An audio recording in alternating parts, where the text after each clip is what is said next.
Hello, how are we doing? My name is Horace Jones, and this is my quick little mindset breakdown of working with youngsters with challenging behaviours, or even just adults who have emotional or feel as if like their life ain't changed in the last maybe year or so. So I believe if you understand these concepts here, there could be a massive change in your life. Okay, so the first one is emotional. Emotions equals choice, determinations equals future, attitude equals discipline, optimistic equals outcome, fair equals no choice, and at the end it says stop us from making goals. Okay, so you might be thinking, what does that mean? It's just a bunch of words, don't mean nothing to me. Okay, well, I'm going to try and give you a quick little breakdown of how using these words here into your everyday life can make a massive change, especially with young people with challenging behaviors. Okay, so imagine a kid's going to school and first thing they said, "Oh, this is boring. This is rubbish. Can't be bothered. Don't want to be here. I want to go home." Okay, so straight away we know that's their emotions already kicking in. Okay, now how can we overcome this? Now, one of the topics that that I want to discuss today is all about your mindset. Okay, is how to change a young person's mindset, or even how to change your own mindset. So the emotions equals choice. Everything that we come up against every single day, we have a choice whether to act this way or whether to act that way. Okay. Now, most of these youngsters who have challenging behaviors, they've developed a one-track thinking mind where it's like anything that they face, it's always, as they say, like a bull in a Chinatown. Okay, there is no thinking behind the movement. It's just basically emotional feelings. So now we've got to understand that we've got to try and change the way to think. Okay, so when I'm saying emotions equals choice, it means that basically over a period of time, you're gonna have to understand that every time that you, whether it's lashing out or you make a wrong decision or you act incorrectly, that comes with a choice. It comes with a consequence. Okay, so it's about giving them the tools to let them understanding that taking time out, having 10 seconds before you react, the concept of realizing that sometimes dealing with different situations with the same tools ain't working anymore. So it's now about changing the way we act and the way we see situations and the way we deal with situations. Okay, so emotions equal choice is a very powerful one. We all have a choice, and over a period of time, our emotions can also take away our choices. Okay, so letting youngsters understand that determinations equals future. Now, again, determination. You're giving up. Okay, 5 minutes, 2 days, 3 weeks. It's not working. I'm not seeing any results. I've had enough. I don't want to do it anymore.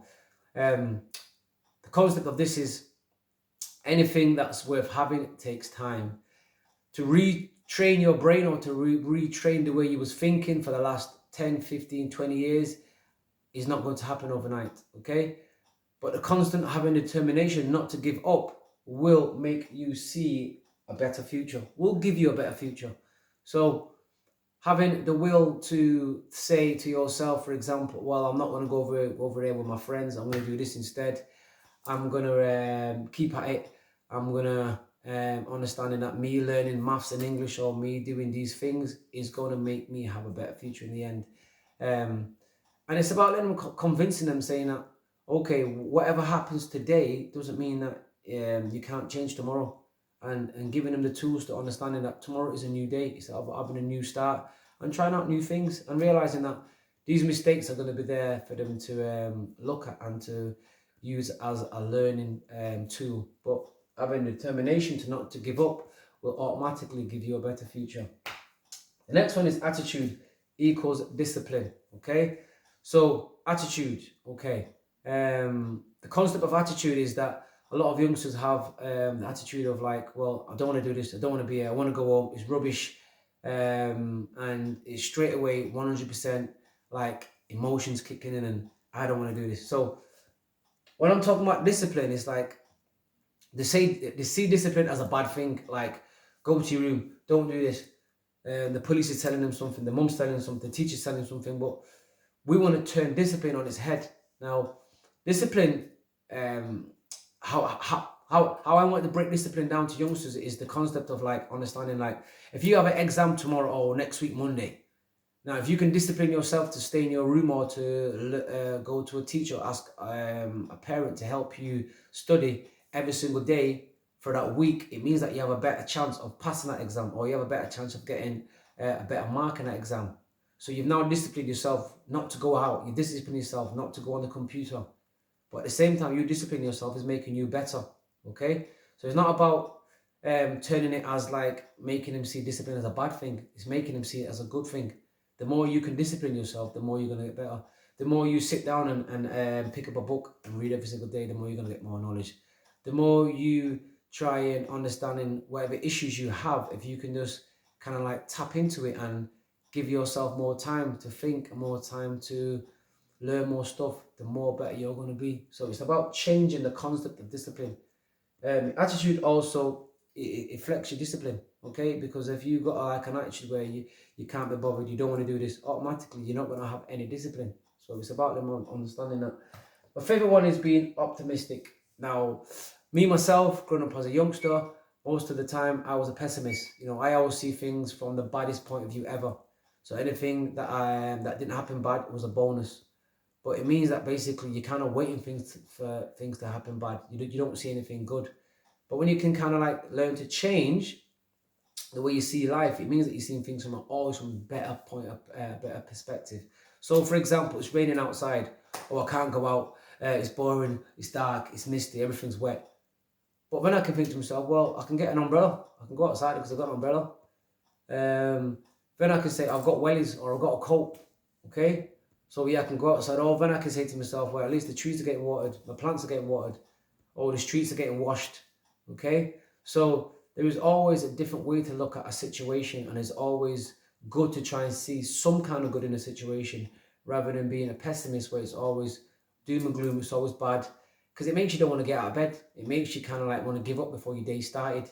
And having the concept of like, you know, sometimes the mistakes that we make or the wrong turns that we make, that it's all a learning curve. It's all in a way for us to see, okay, how can we not make them same mistakes tomorrow? How can we learn from these things that we've just come up against, okay? And then the last one is fear equals no change, okay? Sorry, no choice. So no change, no choice, same kind of thing. But what I wanted to see about this is that the fear thing stops us from growing. It stops us from being the best that we can be. It stops us from having new adventure. It stops us from learning new things. It stops us from going new places. So understanding that when you're born with the fear of loud noises and the fear of falling. They're the only two things that you're really being born with, okay? The rest of them we accumulate along the way. So how can we retrain the way we think is the understanding of seeing things like, okay, I can't ride a bike or I'm going to fall off.